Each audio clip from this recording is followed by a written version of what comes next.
호세아 1장 1절에서 11절 말씀. 우시아와 요담과 아하스와 히스기야가 이어 유다 왕이 된 시대, 곧 요아스의 아들 여로보암이 이스라엘 왕이 된 시대에 부에리의 아들 호세아에게 임한 여호와의 말씀이라. 여호와께서 비로소 호세아로 말씀하시니라. 여호와께서 호세아에게 이르시되 너는 가서 음란한 아내를 취하여 음란한 자식들을 낳으라. 이 나라가 여호와를 떠나 크게 행음함이니라. 이에 저가 가서 디블라임의 딸 고멜을 취하였더니 저가 잉태하여 아들을 낳음에 여호와께서 호세아에게 이르시되 그 이름을 이스르엘이라 하라. 조금 후에 내가 이스라엘의 피를 예후의 집에 갚으며 이스라엘 족속의 나라를 패할 것임이니라. 그날에 내가 이스라엘 골짜기에서 이스라엘의 활을 꺾으리라 하시니라. 고멜이 또 잉태하여 딸을 낳음에 여호와께서 호세아에게 이르시되 그 이름을 로루하마라 하라. 내가 다시는 이스라엘 족속을 국률이 여겨서 사하지 않을 것임이니라. 그러나 내가 유다 족속을 국률이 여겨 저희 하나님 여호와로 구원하겠고 활과 칼이나 전쟁이나 말과 마병으로 구원하지 아니하리라 하시니라. 고멜이 로루하마를 젖된 후에 또 잉태하여 아들을 낳음에 여호와께서 이르시되 그 이름을 로암미라 하라. 너희는 내 백성이 아니요 나는 너희 하나님이 되지 아니할 것임이니라. 그러나 이스라엘 자손의 수가 바닷가의 모래같이 되어서 측량할 수도 없고 셀 수도 없을 것이며 전에 저희에게 이르기를 너희는 내 백성이 아니라 한 그곳에서 저에게 이르기를 너희는 사신 하나님의 자녀라 할 것이라. 이에 유다 자손과 이스라엘 자손이 함께 모여 한 두목을 세우고 그 땅에서부터 올라오리니 이스라엘의 날이 클 것이미로다. 오늘은 호세아 1장 1절부터 11절까지의 말씀으로 은혜를 나누기를 소원합니다. 특별히 오늘 읽었던 말씀 호세아가 예언하던 이 시대는 여로보암 2세 때입니다. 여로보암 2세는 북왕궁의 왕으로서 예후의 증손자였어요. 여로보암 2세는 북왕국 이스라엘의 첫 번째 왕인 여로보암 1세처럼 나라의 북왕을 위해 힘을 썼습니다. 그래서 경제적으로 굉장히 호강을 누리던 전성기를 맞았어요. 국가의 영토는 넓어졌습니다. 북왕국 200년 역사의 가장 황금기였다라고 평가하고 있습니다. 그런데 반면에 영적으로는 아주 어두운 시기였어요.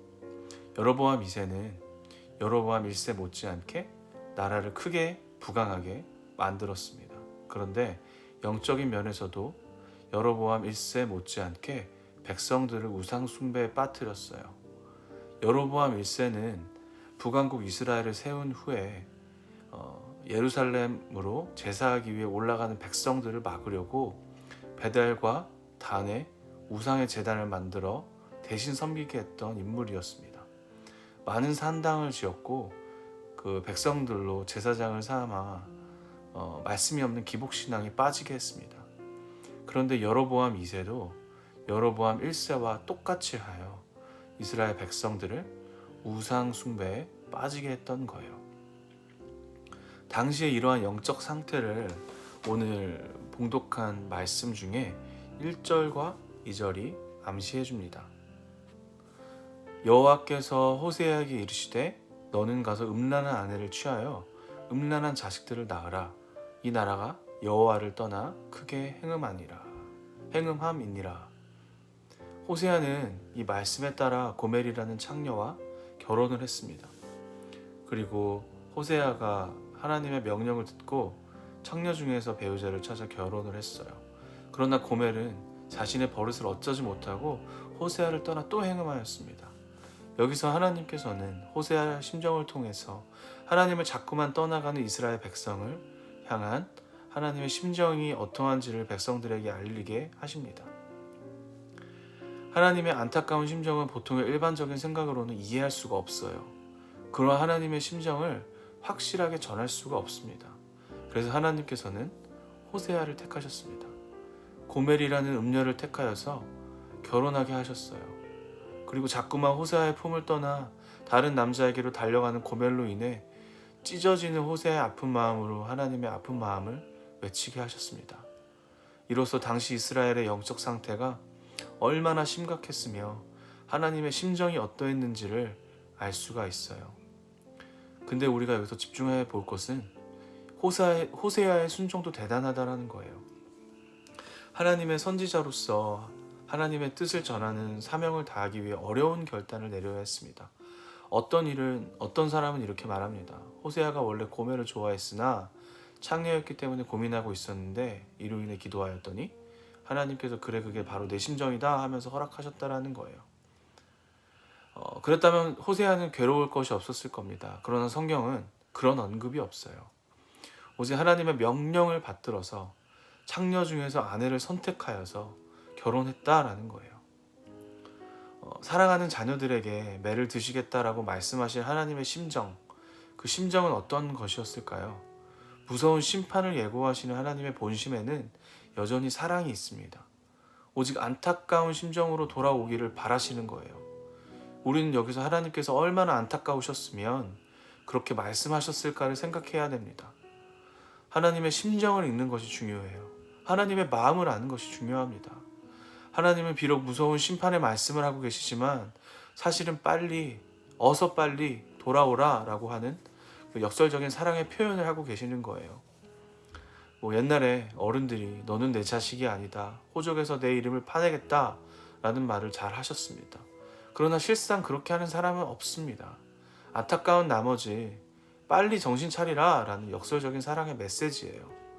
하나님의 말씀도 그런 것이었습니다. 사실은 사랑하기 때문에 그렇게 말씀하시는 겁니다. 사랑하지 않는다면 포기할 거예요. 사랑하지 않는다면 그런 말이 필요 없을 것입니다. 그러므로 우리는 그렇게 말씀하시는 하나님의 안타까운 심정을 읽고 알아야 됩니다. 하나님께서는 이사야를 통해서도 그렇게 말씀하셨어요. 여호와께서 가라사대 가서 이 백성에게 이르기를 너희가 듣기는 들어도 깨닫지 못할 것이요 보기는 보아도 알지 못하리라 하여 이 백성의 마음으로 둔하게 하며 그 귀가 막히고 눈이 감기게 하라. 염려컨대 그들이 눈으로 보고 귀로 듣고 마음으로 깨닫고 다시 돌아와서 고침을 받을까 하노라. 우리에게 고난을 주시고 혹은 우리를 힘들게 하시는 그것이 본심은 아니십니다. 그렇게 말씀하시는 것은 하나님께서 하루빨리 나에게 돌아오라 라고 하는 역설적인 사랑의 표현이에요. 오해할 것이 없습니다. 오직 하나님의 안타까워하시는 심정을 이해하고 빨리 돌아서는 것이 중요합니다. 이 돌아오라, 호세아의 주제는 돌아오라 라는 거예요. 특별히 호세아 6장 1절을 보면 여러분들도 다 잘 아는 말씀이죠. 오라, 우리가 여호와께로 돌아가자. 여호와께서 우리를 찢으셨으나 도로 낫게 하실 것이요 우리를 치셨으나 싸매어 주실 것임이라. 안타까운 심정으로 돌아오기를 기다리고 계십니다.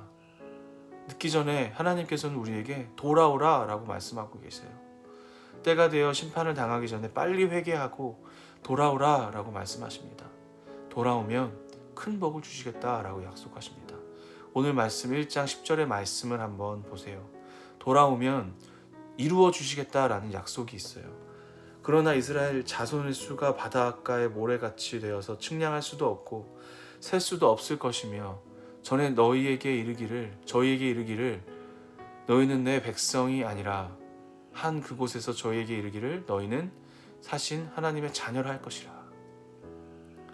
하나님이 자신의 백성도 아니라고 말씀하신 바로 그곳에서 자신의 자녀라고 인정하시겠다라는 약속입니다. 또한 무궁한 발전과 부흥도 약속하셨어요. 11절의 말씀도 하나님의 약속입니다. 돌아오기만 하면 통일도 시켜주시겠다라고 말씀하십니다. 이에 유다 자손과 이스라엘 자손이 함께 모여 한 두목을 세우고 그 땅에서 올라오리니 이스라엘의 날이 클 것임이라. 이 얼마나 귀한 약속입니까? 당시 이스라엘은 우리나라처럼 남북이 분단되어서 있었어요. 솔로몬의 죗값으로 남북이 갈라지고 오랫동안 대립하고 있었습니다. 그런데 하나님께로 돌아오면 갈라졌던 남북을 하나 되게 해주시겠다 그렇게 약속하셨습니다. 예수님께 돌아갑시다. 우리 하나님께 돌아갑시다. 하나님이 돌아오라고 우리에게 지금도 여러분들 문 밖에서 계속 말씀하고 계세요. 그때 우리가 정말 하나님께로 돌아가기를 원합니다. 예배가 힘듭니까? 예배가 견뎌지고 있습니까? 오직 하나님께 예배함으로 회복이 되기를 원합니다. 오직 하나님께 돌아감으로 하나님의 은혜를 구함으로 우리가 회복이 되어지기를 원합니다. 그렇게 살아가는 우리의 삶이 되기를 소원합니다. 기도하시겠습니다. 하나님 아버지 감사합니다. 주님의 은혜가 너무나도 큽니다. 주님, 오직 예수님으로 말미암아 우리가 돌아가기를 원합니다. 하나님 아버지, 우리 뿌리부터 이 죄인들 용서하여 주시고 오직 주님께로 돌아가는 역사가 일어날 수 있도록 주여 은혜를 더하여 주시옵소서. 돌아가기를 원합니다. 우리의 마음을 돌이키기를 원합니다. 주여 붙들어 주시옵소서. 감사합니다. 예수 그리스도의 이름으로 기도합니다. 아멘.